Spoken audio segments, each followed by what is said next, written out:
Just imagine, a father named Carlos. He was always a quiet man, a family man. He had 2 children, Joao and Luisa, and he loved taking the family on short trips on the weekends.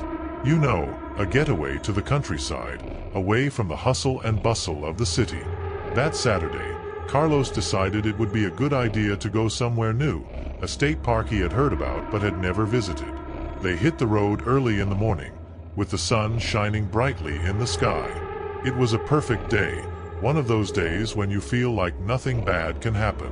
The kids were excited, playing in the back seat, and Carlos's wife, Mariana, was in the passenger seat, reading a book, completely relaxed. The ride to the park was quiet, with laughter and loud music in the car. When they arrived at the park, they were amazed by the beauty of the place. Tall trees, paths meandering through the woods, and a river gently running along an open field. It felt like paradise. Carlos chose a spot near the river to camp. The kids ran off to explore while he and Mariana set up the tent. With everything ready, the day continued like any other camping trip. They had a barbecue, told stories around the campfire, and the kids even fished in the river. As night began to fall, the temperature became milder and daylight gave way to an enveloping darkness, the kind of darkness that can only be found away from city lights. That was when the first strange thing happened. As Carlos was gathering firewood to keep the fire going, he heard a distant sound, like the rustling of leaves, but much louder than the normal wind. He stopped, looked around, but saw nothing. He returned to the campfire and decided not to say anything to Mariana. He didn't want to scare the kids. Later that night, with everyone already inside the tent, Carlos suddenly woke up, not knowing why. The silence was total, almost deafening. He listened for a sound, anything that would explain why he had woken up so suddenly. And then he heard. It was a low sound, almost a whisper, but unlike anything he had ever heard. It sounded like a mix of murmurs and light footsteps, as if someone or something was moving around the camp. He was silent, trying to understand what was happening. He thought about waking Mariana, but something inside him told him that it was not a good idea. With his heart beating rapidly, he slowly got up and looked out the small window of the tent. Outside everything seemed normal, but the feeling that something was wrong would not leave him. The next morning, Carlos did not mention anything about what he had felt. Instead, he suggested that they go explore a trail that led to a small waterfall, something he knew the children would love. As they walked along the trail, that strange feeling haunted him, like a shadow, always present but never fully visible. When they reached the waterfall, the children ran to play in the water, laughing and having fun. Mariana sat on a rock to rest, but Carlos was still restless. It was then that he noticed a figure in the distance, between the trees. It was hard to tell who or what it was, as it was so far away, but it seemed to be watching them. He blinked a few times, trying to focus better, but when he looked again, the figure was gone. This time he couldn't ignore it. He quickly went back to where Mariana was and told her it was best to head back to camp. She looked at him with a confused expression, but he trusted his judgment. They gathered their things and headed back, but that feeling of being watched didn't go away. That night, back at camp, the tension in the air was palpable. The kids were quieter, as if they sensed something wasn't right. Carlos tried to distract everyone with more stories around the campfire, but even he could sense that no one was paying attention. When they finally fell asleep, Carlos lay awake, his eyes fixed on the tent entrance, listening to every little noise from outside. And then, in the middle of the night, the noise came again. This time it was louder, clearer. Footsteps, definitely footsteps, circling around the tent. He slowly got up, grabbed a flashlight, and, heart racing, unzipped the tent. What he saw outside chilled him. There were footprints around the tent, lots of footprints, as if a group of people had spent the entire night circling the camp. But there was no sign of anyone around. The air was heavy, dense, almost suffocating. Carlos knew he couldn't stay there any longer.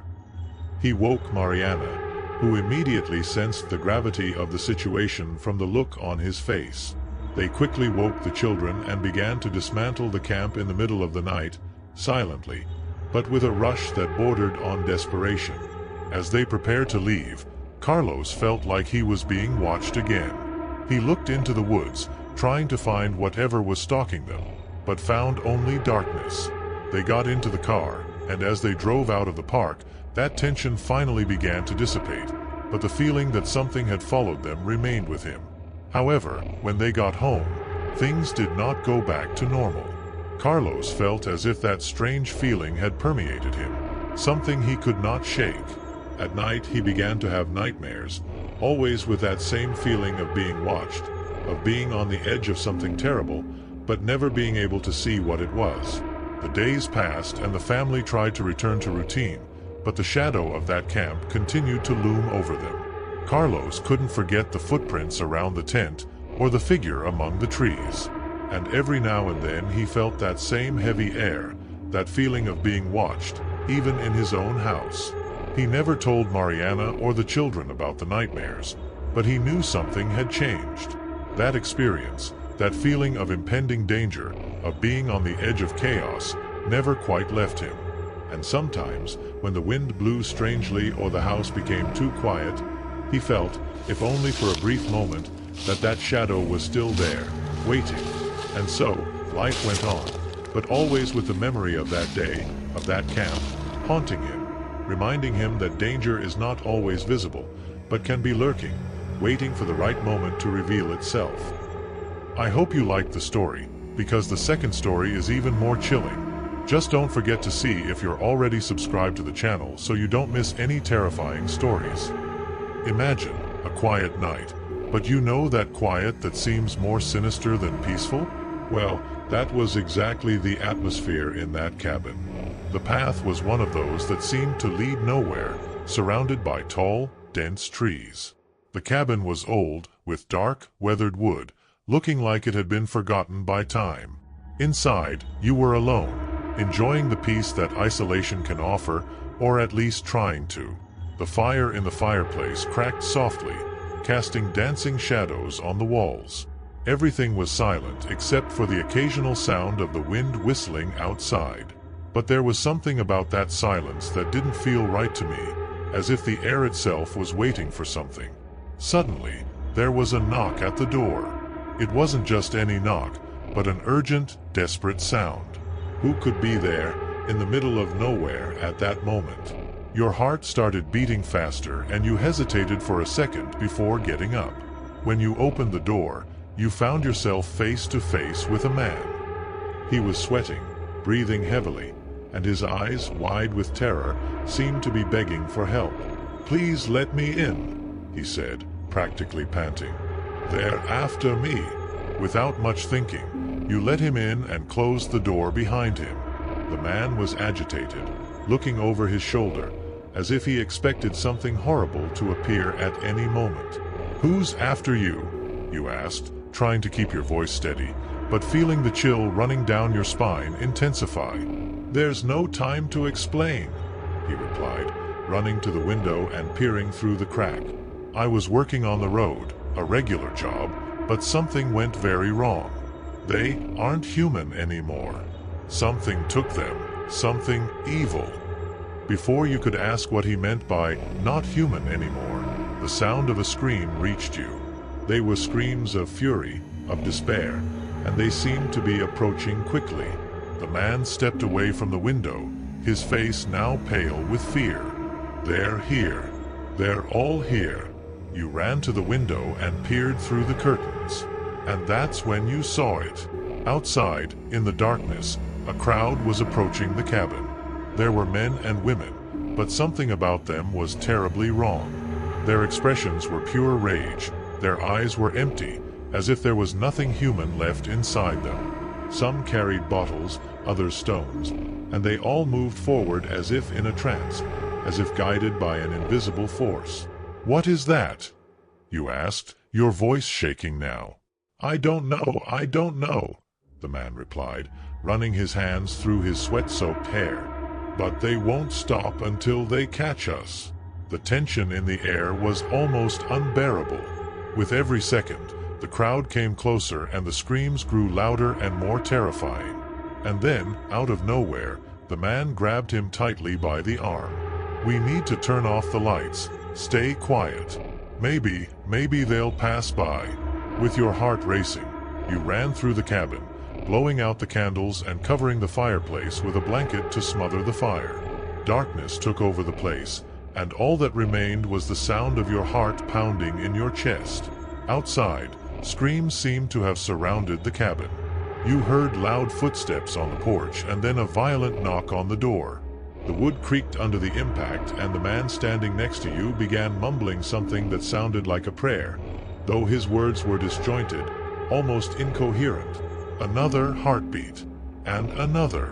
They were trying to break down the door. Fear was at its peak now, and you were beginning to wonder if there was any escape, any way to get out of there without being seen. "Is there a back exit?" you asked, trying to stay calm. "No," he replied, his voice now almost a whisper. "They surrounded us completely. There's nowhere to go." Suddenly, the knocking stopped. The silence that followed was even more terrifying. You could feel that something was about to happen, something horrible. And then, you heard the sound of breaking glass. Someone or something was trying to get in through the window. "We have to fight," you said, taking a piece of wood from the fireplace to use as a weapon. "We won't go down without a fight." The man took a kitchen knife that was on the table and stood beside it, staring at the window. Broken glass hung from the edges and the curtain moved slowly in the wind, but no one appeared. It was as if they were waiting, mocking you. The silence was broken by a high-pitched scream, followed by a shrill laugh, coming from somewhere outside. The laugh was inhuman, distorted, as if it belonged to something that only imitated the human voice. "I feel like this is my fault," the man muttered, his hands shaking. "What are you talking about?" you asked, not taking your eyes off the window. "I did something I shouldn't have done. There on the road," he began to speak, but before he could continue, the door of the cabin exploded into pieces of wood. The crowd invaded the place like a wave of living darkness, their eyes shining in the gloom. You and the man tried to fight, but there were too many of them and the strength they had was superhuman. As the darkness enveloped him, the man screamed for the last time, but his words were swallowed by the chaos. The last thing you saw was his face, twisted in an expression of pure terror, before everything went dark. And so it was, in that forgotten cabin on the side of the road, where true fear found its home. And you, trapped in the middle of this endless night, wonder if daylight will ever come to dispel this darkness that seems to devour everything around you. I hope you liked the story, because the third story is even more chilling. Just don't forget to see if you're already subscribed to the channel so you don't miss any terrifying stories. I hope you liked the story. Imagine that feeling of unease that starts as a slight chill running down your spine and grows until the air around you seems charged with electricity. Imagine the weight of being in this situation, where the security you always took for granted begins to crumble before your eyes. It was a night like any other in the small town of Linton. The father in this story, Carlos, was an ordinary, hard-working man who lived with his wife Mariana and their two children, Pedro and Luisa. Their home was a haven of tranquility, a place where laughter and the smell of home-cooked food filled the rooms. But that night something was different. It all started with a phone call. Carlos was sitting on the couch, relaxing after a long day at work, when the phone rang. It was an anonymous call, and on the other end of the line, a deep, distorted voice murmured something that made his stomach turn. "They're coming." He hung up the phone, thinking it was some kind of prank call, but unease began to grow inside him. He looked at Mariana, who was in the kitchen preparing dinner, and decided not to say anything so as not to worry her. But time passed, and that feeling that something was wrong only increased. Suddenly, he heard a noise outside. Something that seemed like a distant murmur, but as the minutes passed, it began to grow louder. He approached the living room window, slightly pulled back the curtain, and saw what seemed to be a group of people on the street, approaching his house. What initially seemed like a small group quickly became a crowd. The faces of these people were distorted with anger, their eyes fixed on Carlos's house as if it were a target. He tried to understand what was happening, but nothing made sense. Why were they there? What did they want? The murmur turned into shouts. The crowd was agitated, and Carlos noticed that they were carrying torches and objects that could be used as weapons. His heart raced and he felt a cold sweat run down his neck. Mariana, now at his side, looked horrified out the window. Carlos knew he couldn't wait to find out what they wanted. He needed to protect his family. He went into the bedroom, opened the safe hidden in the closet, and pulled out his shotgun. Mariana tried to stop him, her eyes filled with fear, but he knew he had no other choice. With the gun in his hand, Carlos opened the front door, and the sound of screams filled his ears. He stepped outside, shotgun pointed at the ground, but his stance was firm and determined. The crowd suddenly stopped, as if his presence had cut through the heavy air like a knife. For a moment, there was silence. A silence charged with tension, where anyone's next move could trigger chaos. Carlos raised the shotgun slightly, showing that he wasn't bragging, but he didn't want to use force either. He yelled at them to leave, that there was no reason for them to be there. But no one moved. The faces in front of them were a mix of fury and desperation, as if they were there for something they themselves couldn't explain. And then, suddenly, sirens started to sound in the distance. The police were arriving. The crowd slowly began to disperse, some running, others simply walking away, but the gaze of many remained fixed on Carlos, as if they were leaving an unspoken promise. When the police arrived, they found Carlos standing in front of his house, still holding the shotgun. They arrested some of the members of the crowd who were unable to escape, but the relief Carlos felt at seeing them taken away was fleeting. That feeling of being on the edge of chaos, of having sensed danger so close, would not leave him. With the crowd dispersed and the police taking control of the situation, Carlos returned to the house, but not before taking one last look around, as if he expected there to still be someone there, hiding in the shadows. Mariana welcomed him with a strong hug, and the frightened children clung to him. The feeling of safety inside his own home had been shattered, and Carlos knew that night would remain etched in his memories as the moment everything changed. In the days that followed, the city tried to return to normal, but the shadow of that event still hung over everyone. No one could explain exactly what had happened or why, but Carlos knew that something had changed forever. He wondered, as he looked out the window at the silent street, how things had gotten to this point. And the answer, if there was one, lay somewhere between the surface calm of everyday life and the darkness that sometimes lurks just beneath the surface. And so, even with routine slowly returning, Carlos couldn't shake the feeling that the worst was yet to come, that night had been just the beginning of something much bigger and more dangerous. Tell me which story made your hair stand on end? Tell me which one you liked the most? Because in the next video the story is even more chilling. Just don't forget to see if you're already subscribed to the channel so you don't miss any terrifying stories.